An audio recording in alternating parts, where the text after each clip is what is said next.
Diaspora.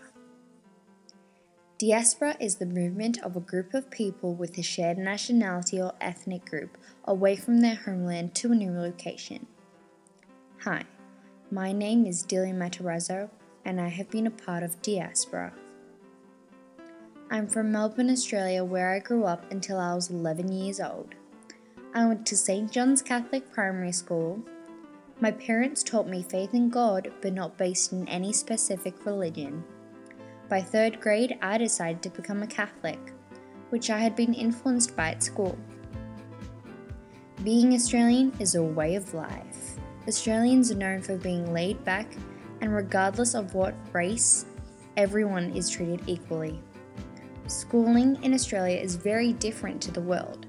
First, kindergarten until age 5, then primary until grade 6, secondary school until grade 12, then university.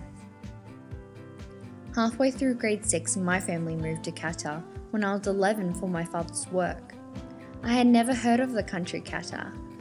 Moving to Qatar was 100% culture shock. Australia was the world as I knew it. Moving to Qatar was the first time I had gone overseas, let alone moved overseas. Second time I had gone on a plane. First time I had flown business class. First time moving schools. I hated the idea of moving. I had everything I needed. Why would I want to move? Moving to Qatar, I thought I was going to be living in the middle of nowhere with castle walls and a tiny community totally cut off from civilization. Coming to Qatar, I soon realized it was a modern city. I knew very little about the culture of Qatar. I knew very little about Islam. I thought the women I saw in the airport in black abayas were going to a funeral. Straight away, everything in this country was foreign to me. I definitely knew it was a desert because of the lack of green and amount of dust and sand. Also, at the service station, there were people to fill up your car. That ended 30 years ago in Australia. I really felt like a foreigner because everyone around me spoke a different language and had a different accent. The hardest thing to get used to was seeing people of different nationalities not being treated equally as in Australia. We arrived in Qatar in summer. Too hot, little TV, no phone, no internet, no friends, making me feel totally alone. School life started to get everything on track.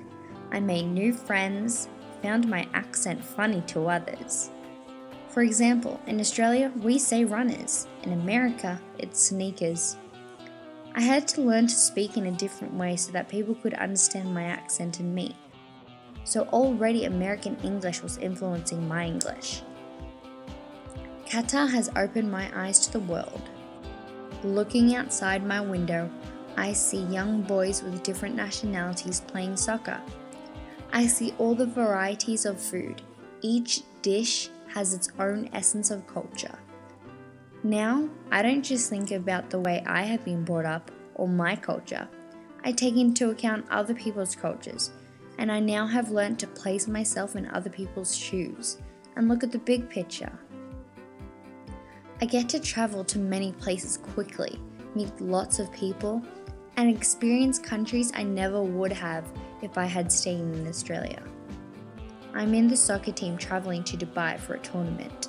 This enables me to communicate with foreign teenagers and live as they do in their home. This experience teaches me that even though we are all so different, we are all so much alike. I'm a summer person, so Qatar suits me well. Now, I have friends not only in Australia, but also all around the world. I still get to dress like a Western girl, but balance it with different styles to respect Islamic laws. I now am happy I moved to Qatar because of the way it has influenced me and made me a better person with a wider understanding of the world and has given me so many opportunities, such as I can go to college anywhere in the world, as before I would only have gone to somewhere in Australia. Qatar was one of the best decisions my family ever made. Qatar is a nice country once you get used to it and understand the culture. Qatar is now my second home.